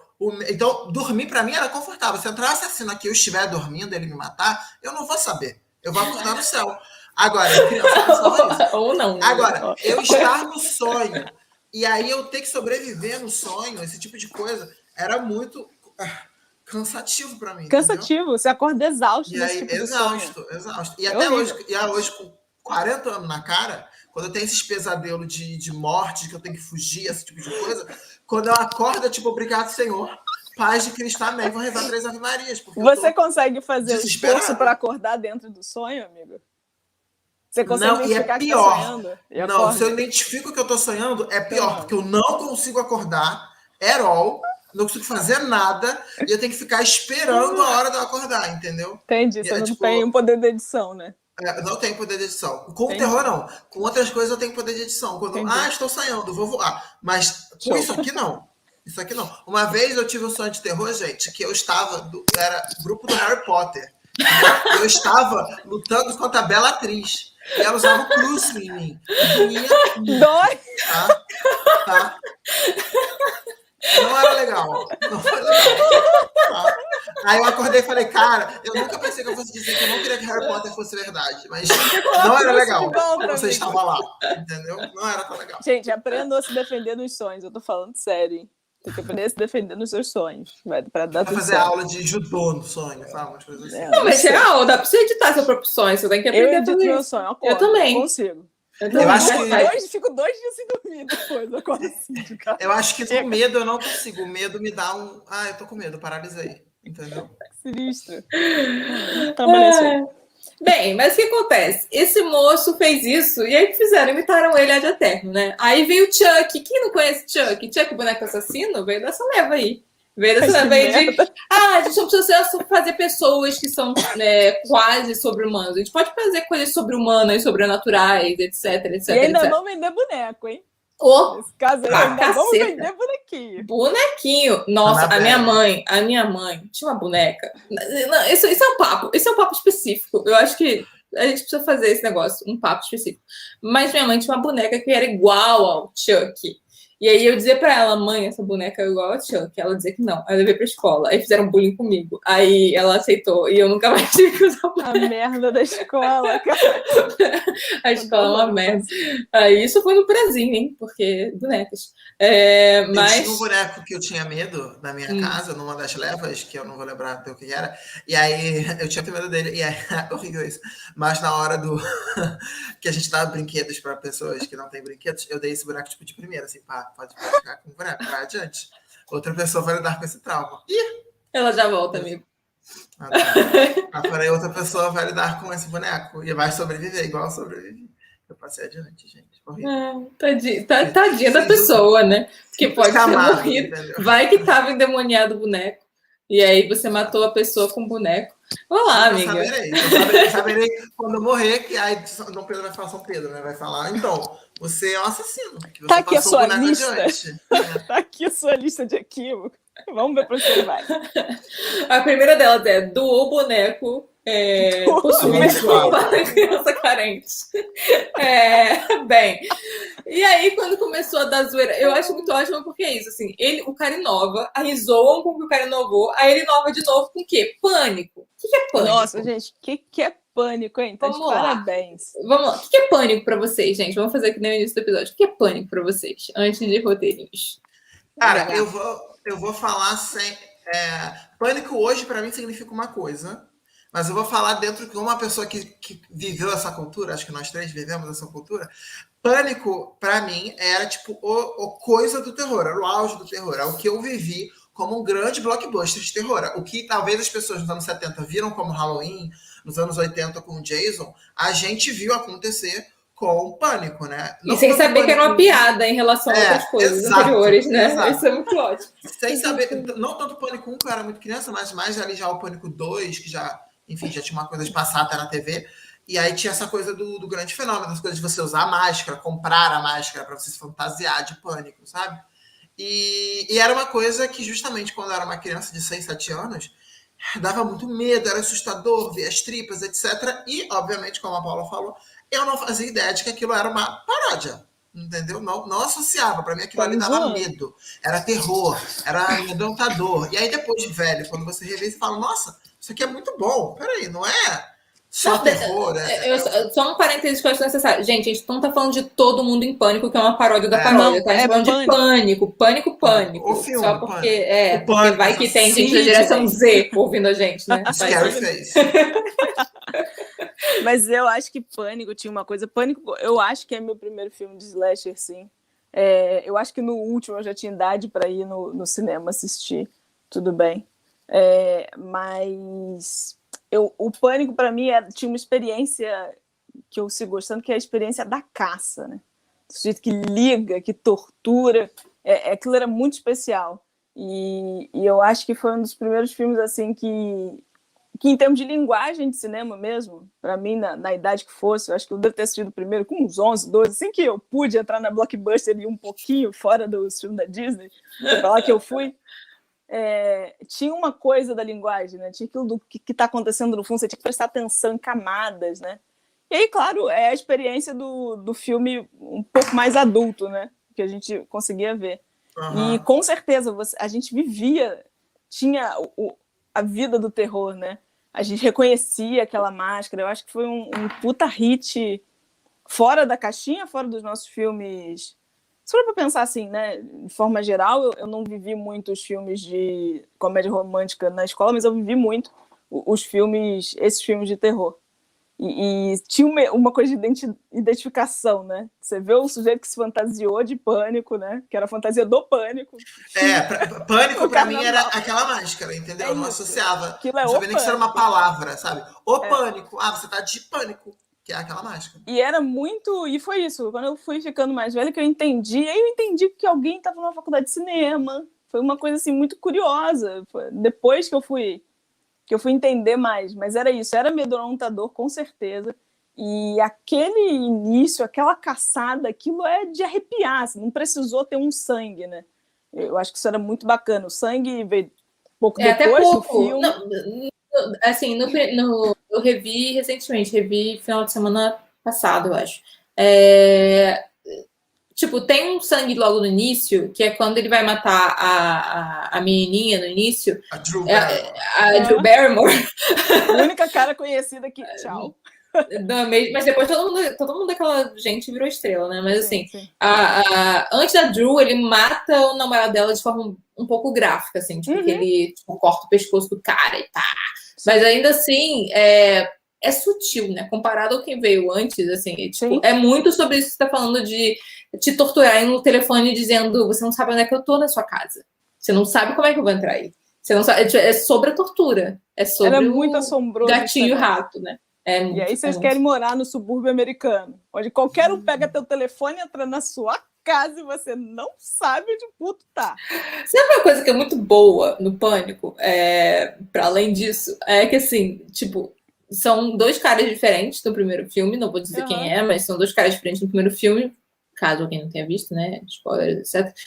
Continua sendo possível e tem uma franquia, a franquia inteira. Pessoas vários pânicos morrem, são novos pânicos, etc. Oh my God. A voz, pensa assim, é um único distorção de voz. São pessoas diferentes, a voz soa igual. Olha só que coisa interessante. Cara, mas é um negócio é uma coisa assim que a gente demora para pescar essa parada, né? Como é que... E é isso, por isso que eu acho que aquela figura mística do O Pânico fica muito forte, porque ele não muda, ele corre do mesmo jeito. Ele corre. A altura, ele cai muito. Ele cai o tempo todo. Tipo assim, é muito fácil vencer aquele cara. Tipo... É isso, o Pânico é um dos assassinos mais idiotas. Mas não precisava. Quando tira a máscara e você vê o assassino, no 1 não tem isso, é diferente, mas no 2 e no 3 é assim, é só close, porque você não pode mais fazer um plano aberto, porque o Pânico que tinha 7 metros de altura e era enorme, que amedrontava, não é mais gigante, entendeu? Porque não funciona às vezes. E aí, mas o que acho que mais me dava medo nele, que eu lembro quando era, ele corria muito. Muito, tipo, muito, sabe? Você tinha que correr ele corria de um jeito estranho, sabe? Não era que nem o Jason, né? O Jason é duro. O Jason, você corre dele se ele te pegar danúncio, mas se você correr bem, eu acho que dá, porque ele é grande, pesado. Eu acho que é um cara ele corre desgovernado, ele corre tipo assim... Ele corre igual um zumbi assassino. Com os bracinhos pra cima. Ele só quer te matar, sabe? Não importa o que vai acontecer. Isso dá medo, dá medo. É meio assustador, com certeza. Maravilhoso. Bem, vejam Pânico. Ele está acabando, Maratona. Tá, gente? Mas só para dizer que, basicamente, isso fudeu... O cara, assim, ele cria coisas e aí Hollywood fode com o que ele criou. Tipo, e ele participa dessa fudeção, porque dinheiros, né? É claro que ele faz várias versões, franquias, etc. Mas, assim... Dessa zoação dos slashers anteriores veio I Know What You Did Last Summer, né, que o Vitor Hugo bem falou antes, Urban Legend, Valentine, e todas as franquias pop que a gente falou, inclusive a que ele tinha criado antes, né, que é a Hora do Pesadelo, todas elas vieram com uma vibe meio se zoando, assim. Tipo, os vilões foram ficando cada vez mais risíveis, de um jeito meio parodiado. Foi virando qualquer coisa, foi virando um negócio. E já estão vilões de novo. Tiveram uma fase, inclusive, essa que a gente falou que o Vitor Hugo esqueceu que existiu, mas que entrava ali na coisa meio torture porn, gore, etc., dos anos 2000, etc. Que a gente falou de jogos mortais, Casa de Cera, essas merdas. Eles também voltaram com essas características, entendeu? Veio para uma coisa muito bad vibes, esse lugar do torture porn. Tem gente que gosta, eu odeio esse negócio. Eu não assisto, eu não consigo. Quando assisto sem querer, eu paro no meio do filme, porque não. Para trazer também um comentário que eu botei aqui no roteirinho do Pânico, que é interessante, quem escreveu o roteiro foi o Kevin Williamson, que ele é mais famoso hoje em dia por Vampire Diaries, né? Ele é um dos criadores da série. Isso é muito bizarro. Isso é muito bizarro. Mas é muito louco, porque assim, ele é um cara muito inteligente, tipo, você vê a entrevista dele e tal, tipo, ele é aquele cara. Ele é o cara do Vampire Diaries que meio que fez a mitologia, sabe? Aí tem a Julie Plec, que é a pessoa que foi mais do tipo, eu quero fazer Crepúsculo, sabe? E fez todas as outras séries. E aí virou que virou. E depois todo o final foi só dela. Mas, e aí, justamente, o que ele quis fazer quando ele escreveu o roteiro, antes dele vender para a Miramax, era fazer uma coisa baseada nos filmes de terror que ele gostava quando era pequeno, que eram os slashes, tipo Halloween. E que as pessoas não estavam mais fazendo esse tipo de filme, né? Então, ele faz de uma maneira muito nítida ali, um pouco paródia e tal. E o ponto interessante é que a Miramax, que foi quem comprou o filme, ela queria tirar um pouco dos grafismos das cenas, ela tira, né? Como a Paula falou, não é tão assim. Mas tem um pouco, isso veio do Craven, do que eu li, tá? Na minha pesquisa. O Craven que insiste para ter isso. Isso é muito legal, porque talvez se não tivesse o Craven no projeto, e como o roteiro em si ele é uma paródia, e era uma época que a gente estava nessa coisa do Chuck, etc., talvez teria seguido por um lado muito mais terror cômico, do que, de fato, um terror gráfico assustador. Apesar de ser cômico em algumas cenas, porque é tipo o Pânico caindo, ou ele preso na porta batendo, ainda assim tem essa coisa de ser amedrontador, de ser assustador, de ser um terror, etc. Então o Craven merece muito, assim, palmas também, porque essa ambientação de se renovar mais uma vez é incrível. Mas, só um parênteses, não sei se você vai falar mais alguma coisa nesse sentido, mas assim, uma coisa que eu acho interessante é um risível no nível que terror, pornô e melodrama são risíveis, entendeu? São os 3 gêneros da sensibilidade. A gente sente eles fisicamente, de certa forma, né? São gêneros que você tem algumas reações físicas lá.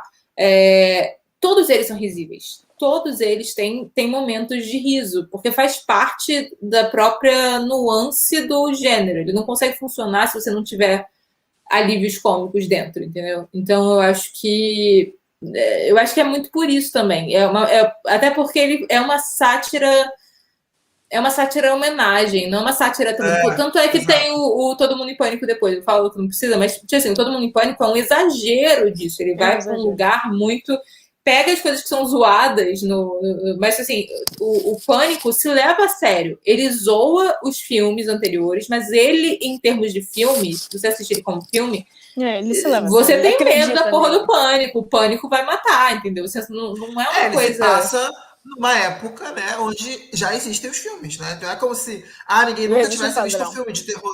Tem um personagem, inclusive, que verbaliza isso o tempo todo. Que é tipo, o cara que via filme de terror, já viu o nerd que viu esses filmes. Então, não é. Tem um pouco disso quando a gente fala hoje em dia dessas coisas, que às vezes parece que o mundo, o próprio, enfim, os filmes mais atuais, às vezes parece que justamente as pessoas nunca viram o Halloween ou Sexta-feira 13. E o Pânico, ele parte do princípio, até pela abertura dele, de que existem filmes de terror, as pessoas veem filmes de terror, e se acontecesse isso com você ia puxar essas referências. Tipo, no filme da gente, isso o tempo todo. Tipo, eu não vou descer na porra do porão, entendeu? Não tem alguém aí, entendeu? Tipo... Mas eu sinto um pouco esse reflexo de, aí, sendo meio generalista, de vez em quando eu sinto um pouco isso nesses produtos para essa geração nova, pois a nossa, assim, que parece mesmo que eles sentem que ninguém sabe nada, que eles estão criando tudo de algum zero absoluto, que não é possível existir, né? Tem 125 anos de audiovisual, antes disso tem sei lá quantos anos de literatura, sei lá quantos milênios de literatura e de teatro, não é assim, gente. Vocês não tiraram nada do cu e botaram aí, não. Passou por alguma coisa. Eu sinto de vez em quando, assim, faltam umas referências, quando elas aparecem, elas são meio de plástico. Eu acho que o Pânico era bacana por isso, ele sabia o que ele era e acontecia assim mesmo. Ia acontecer assim mesmo com alguém avisando ou não. Mas ele tinha muita consciência e tinha uma honestidade, é isso. Eu acho que o bacana do Slasher é que ele é sempre muito honesto. Ele não tá te prometendo o David Lynch. Ele tá te prometendo isso aqui. Tu comprou o ingresso? Assiste quietinho, assiste gostando. Isso é o que você vai ter. O que mais, Pipo? Aí não sei, peraí, deixa eu ver. E aí, o que Vitor Hugo traz pra nós? Diga lá, amigo. Depois da franquia? Já tá em anos 2000. Anos 2000. Aí, anos 2000, eu vou fazer um breve recorte de terror mainstream. Breve recorte. Porque eu tinha esquecido, eu passei essa vergonha com a Paula, que existiram coisas dos anos 2000. E eu até falei, cara, mas não teve grande. Mas teve. É um pouco diferente dos anos 90 e tal. Mas é porque o mainstream do terror, ele vira outra coisa completamente nos anos 2000. E aí, uma coisa que se dá, é um breve comentário para vocês entenderem de onde está vindo. A gente está vindo de uma série desde os anos 70, com a questão do assassino e todas as mudanças disso. E nos anos 2000 isso se manteve de alguma maneira, um pouco slash, mas isso virou uma outra coisa, né? Que é um pouco de realmente essa figura do paranormal e o medo do assassinato em série padronizando. E a gente tem isso porque a gente teve a ascensão dos terrores asiáticos nessa época, e Hollywood, o que Hollywood fez, como fala, ela copia e ela traz pra gente. A gente aqui no Ocidente, a gente conhece dois muito famosos, que são o Chamado e o Grito, que eu tô dando ali de exemplo, do início dos anos 2000, que tem essa vibe de uma pessoa assassina, um assassinato em série, porque você tem que se salvar de alguma maneira, você tem que fazer alguma coisa para se salvar. É um pouco diferente da questão de Final Girl. Mas você tem um pouco dessa coisa do terror estar relacionado ao paranormal. E isso dá mais medo, então dava mais bilheteria do que os filmes, como a gente tem, a Paula vai falar um pouco mais disso. O mundo, o slasher, o assassino, essa coisa do cara que mata todo mundo, isso parece um pouco bobo na vida pós anos 2000, pós câmera de segurança, pós celulares, pós internet. Pós sei lá quantos serial killers super conhecidos também. Pensa que a gente já tem um catálogo do FBI diferente. Exato. O que é meio absurdo se a gente pensa que, tipo, tem serial killer novo aparecendo todo dia, né? Não é como se isso acabasse. E, de fato, não acabou. O slasher continuou. Só que é isso que VH falou. Tipo, ele não lembrou, mas também não lembrou porque eram coisas muito assim, Leprechaun, entendeu? Não, mas tinha a Casa de com Cera, Jennifer de certa maneira. Mas mais pro torture porn, né? Foi indo pro torture porn, mas também, assim, teve um filme brasileiro. Quer dizer, não era brasileiro, era feito por gringo numa praia brasileira. Nossa, com atores brasileiros morrendo. Era isso. Numa cabana. Morte aos latinos. Morte aos latinos. Nem lembro o nome do filme, mas assim, vi isso. Nossa, em algum tem momento. Um desses que não sei se é esse, os gringos vêm pra cá, vão pra uma praia. Amiga. É isso. Foi muito marcante, porque aí, spoilers, eu já não me lembro o nome do filme. Mas, literalmente, o final do filme, que é uma matança desenfreada, é uma moça pegando um avião, tocando Eu Não Existo Longe de Você, Adriana Calcanhoto, principalmente pedaço do Bochecha Sem Claudinho. O que vocês estão fazendo? O que aconteceu aqui, né? Alguém achou essa sonoridade bonita, Faltou não sei. Quem aqui do research? Cadê a galera da pesquisinha?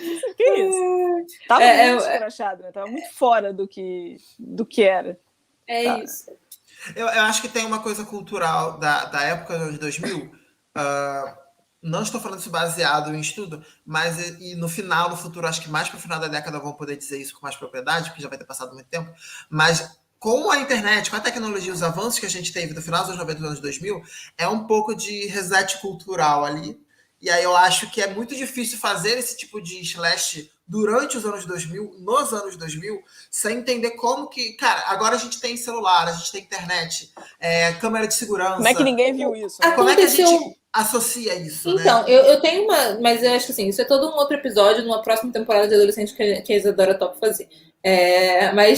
Tem todo um gênero recente em séries adolescentes, que é pessoas morrendo e adolescentes relacionados a isso. Tipo, Pretty Little Liars, eu acho que principalmente Pretty Little Liars, mas antes disso já tinha algumas coisas. Remake do Pânico, a série, né? Scream. Você tem muita, o próprio Riverdale. Tem umas coisas de tempos pra cá que, assim, são adolescentes e aí mortes, que nunca são nessa vibe do gore, mas mortes de adolescentes ligados aqui de algum jeito, e aí pais não existem, e aquela vibe. Tem também uns filmes feitos recentemente com adolescentes ligados à tecnologia, tipo assim, o assassino, o que vai matando as pessoas é tipo um aplicativo. Sei lá, a pessoa, o estranho que segue eles, stalker, via redes sociais. Então, assim, se aproveitaram dessa lógica. Eu não sei de nada que tenha dado muito certo, não. Tá? Não vi nada recente que falou, putz, que estouro, que fenômeno. Esse Little Liars foi um fenômeno, né? Foi, mas assim, eu não considero Pretty Little Liars slasher, entendeu? Tá. Nesse sentido. Ele é quase um I Know What You Did Last Summer, só que, tipo... Eu acho que a gente ainda está na pegada do sobrenatural. Tipo, se a gente pegar aqui, tipo... Talvez a gente teve o Corra recentemente, que foi um grande boom, mas ele ainda tem uma pegada sobrenatural. Tem, e não tem são uma coisa, né? Exato. Então, no ramo do adolescente, eu acho que tá em outra vibe. Esse é um ponto super legal quando a gente fala, né, e vou trazer isso de novo para fazer o último comentário sobre essa questão do paranormal, do mainstream. Também, todos esses filmes que a gente falou, Chamado, Grito, o próprio Corra agora, e o outro que eu vou falar agora, eles já são adultos. São adultos passando situações de terror. E o adulto, isso é muito curioso, vale um estudo, o adulto ele não sofre na mão de um assassino, ele sofre na mão de um ser sobrenatural, porque o adulto, ele é um adulto, entendeu? Então, existe um ponto engraçado de talvez, engraçado não, de curioso de talvez, a gente está nessa pegada agora dos terrores adultos, vamos dizer assim, talvez o slash ainda não se encontrou ali de alguma maneira, apesar de que está se encontrando. Mas, curiosamente, ali que a gente tem no final dos anos 2000, isso é só para fazer um parênteses para o que a gente falou sobre o dinheiro que o terror dá, e por que até hoje a gente sempre vai ter terror, gente, a indústria não vai deixar o terror morrer. Amém. No final dos anos 2000, a gente teve Atividade Paranormal, que foi um grande boom dessa coisa do filme de terror financeiramente, que veio já foi um pouco nessa pegada de franquia. A gente tem milhões de filmes, todos muito bem sucedidos. A gente tem agora o Invocação do Mal, que segue nessa coisa, mas já tem investimento. Mas a Atividade Paranormal, ele tem um recorde. Isso acho que ninguém nunca vai tirar esse recorde dele, do maior lucro da história, assim, de recebimento. Não lucro em, tipo, Vingadores, que faz 2 bilhões, mas em proporção de investimento e recebido. Eles fizeram o filme com 14 mil dólares. E o filme tem surpreendentes 194 milhões de dólares. Fantástico, né? Basicamente, ele fez 10 mil vezes mais do que o investimento dele. O recorde dele é esse, basicamente... É um pouco mais do que 10 mil, tá, gente? É 10, 11, enfim. Os quebrados que não importa. O lugar fala número fechado. 10 mil vezes mais do que 14 mil dólares, gente. Vocês têm noção disso? 10 mil vezes mais. É assustador, assim, assustador. Acho que ninguém nunca vai conseguir superar essa marca. Eu acho que nem um Vingadores faz isso, que um Vingadores tem investimento pra cacete. É muito dinheiro, mas você acha que você investir muito para voltar muito. Você gasta 300 sei lá quantas caras conhecidas, 400 milhões ganhadores do Oscar, pô. Sabe? Você é o mínimo faz 10 mil vezes mais. Exatamente, é o mínimo que tem que fazer. Olha isso. E aí, esse filme, cara, ele faz um boom. Então, assim, para todos que estão ouvindo agora, querem ou não querem, fiquei muito seguro o terror, mesmo que ele pode estar passando por... O slash pode estar passando por dificuldade. Em algum momento, alguém vai reinventar ele completamente, vai funcionar, vai virar uma fórmula, e a gente vai ter esse grande ressurgimento das cinzas. Talvez seja, inclusive, com o Pânico agora, que está sendo feito um novo Pânico. Halloween também. Pós-pandemia. Halloween tá animado, agora, né? com a Jamie Lee, inclusive, né? Tava animado, introduziu lá uma neta, uma galera. Então, assim... trazer essas coisas de remake funciona muito na geração de hoje, que é uma geração de franquias. A gente dá muito dinheiro para franquias estabelecidas. Nostálgica, né? Nostalgia e tal. Então, eu acho que vai dar um sucesso. Eu estou muito confiante nesse Pânico novo. Assim. Confiante, eu acho que é demais falar. Assim, porque ele vai vir, vir no pós-pandemia. E ele foi gravado durante a pandemia. Então, acho que vão existir... Não sei se vai ser... Conhecendo o Pânico, que dialoga com a atualidade, eu acho que vai ter elementos de terror relacionado a você estar isolado. e esse tipo de coisa, sabe? Uhum. Que é um pouco do que esse filme de agora faz muito sucesso também, por coincidência. O do silêncio, né? Que você não pode falar. Então... Bom filme, assista. Sobrenatural também, gente. A gente tá na pegada de sobrenatural. A gente ainda não vamos pra saideira? Então, let's go!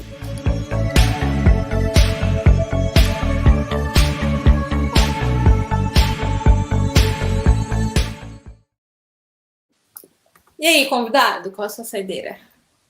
A minha saideira, gente, eu descobri que... Eu vou tentar dar duas, então, porque uma vez conversando eu descobri que vocês deram há 2 semanas atrás essa mesma saideira.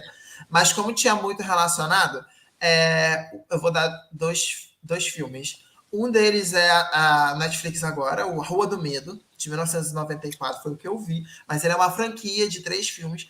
Ele é slasher, tá, gente? Então, o sobrenatural, um pouco também, como a gente falou, já depois do Jason, o assassino ele tem uma ligação sobrenatural ali, mas ele é um bom slasher, bom mesmo, assim, em termos de slash, a gente conversou culturalmente sobre questões do filme, mas ele tem muitas questões, o grafismo dele é bonito, não é feio, assim, as mortes são bem legais de ver, assim, até as que são a mais exagerada, a morte que eu mais gostei é a mais exagerada possível, mas ela é muito legal, tipo, ela é muito bem feita, e ela tá no nível de clímax absurdo do filme, e ela acontece, é muito legal mesmo.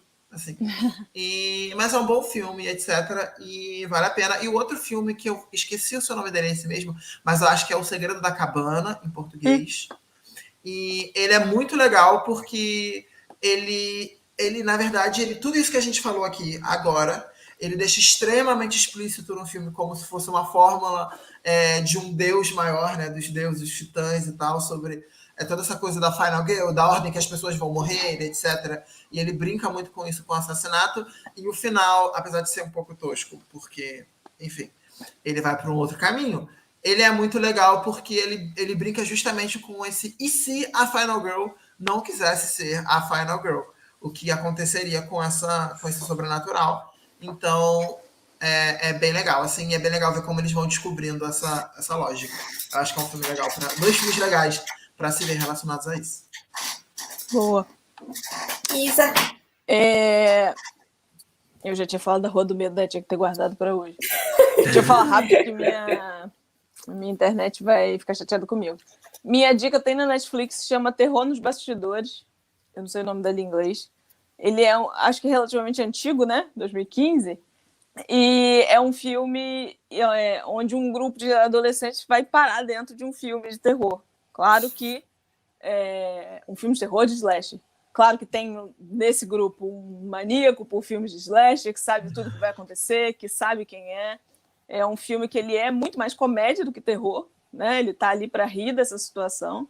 Tem um arco, uma personagem especial tem um arco diferente ali, né? Que a mãe dela foi uma das protagonistas desse filme, e a mãe dela já faleceu, então ela tem esse reencontro com a personagem da mãe, que não é a mãe, mas meio que é. E é um filme que usa recursos bacanas, né? Que todo mundo sabe o que vai acontecer, todo mundo sabe a merda que vai rolar. Eles meio que tem que usar o filme, os próprios recursos do filme, né? Tipo, o assassino tá vindo, tipo, chama o flashback. Que maravilhoso. Aí eles descobrem que eles têm que ficar no filme, eles rodam, sabem que eles têm que continuar. Aí, sei lá, chamam o daqui a um dia, né? Pra cair em cima do assassino, enfim. É uma grande piada com tudo, né? Não é você não vai conseguir ver mortes muito gloriosas, até tem uma outra, mas não é o ponto principal do filme. É mesmo que uma zoeira da zoeira, né? Dentro do filme de slasher, bem redondinho, bonitinho. Passa um tempo. Ótima saideira, vou até ver, inclusive. Tá lá no Netflix, podem ver, dá pra rir um cadinho. E tem uns adolescentes, então é isso, né? Inclusive tem a garota lá do Diário dos Vampiros, que eu nunca vi ela fazer nada, só sei dela. Gente, esse é um comentário ótimo de dizer. Vale dizer que, tirando talvez o Jamie Lee Curtis, mas pelo menos depois, anos 80 e 90, as pessoas são sempre muito bonitas nos filmes. Então, isso também é um ótimo atrativo. Assim, são bonitas. Padrão, né? Gente linda. Padrões, né? Até quando elas não são padrões, elas são bonitas. Assim, que gente feia não existe, é real. Assim. Não na América. Até, tipo, latino é um latino muito gato se ele existir, sabe? Então, preto, tipo, aquele preto. Você fica... chinês. Entendeu? Mas não existe gente feia. O nerd é o modelo de óculos. Pensa assim, gente. A nerd é o modelo de óculos. Faz o makeover nele. Bom, que a gente fica mais feliz vendo morrer, né? Bem, a minha saideira para roubar bastante vai ser o livro que quem quiser ler vai ser legal de interagir com a gente nos próximos episódios, que é Man, Woman and Chainsaws, que é da Carol J. Clover, e meu inglês é isso mesmo, mas basicamente homens, mulheres e serras, e é sobre mulheres no terror, basicamente. E é a nossa próxima temporada, então tô roubando, porque é isso mesmo. Eu até tinha, tipo, isso e O Segredo da Cabana, mas Vitor Hugo me fudeu aqui. Então... Fase. Desculpa. Nossa, essa foi difícil esse negócio, né? Tem que dar umas 3 momentos assim. de pensação, é isso aí. Mas pensa que vale a pena ver mesmo. Você vê que eu tenho 2 indicações. Né? Verdade, garantidas. É isso aí. Então é isso, né, gente? Ficamos por aqui. Isso. Alguém tem mais alguma coisa para dizer? Não? É tudo. Assistam Pânico. Assistam Pânico. Vale muito a pena. Se preparem para o novo Pânico que vai vir.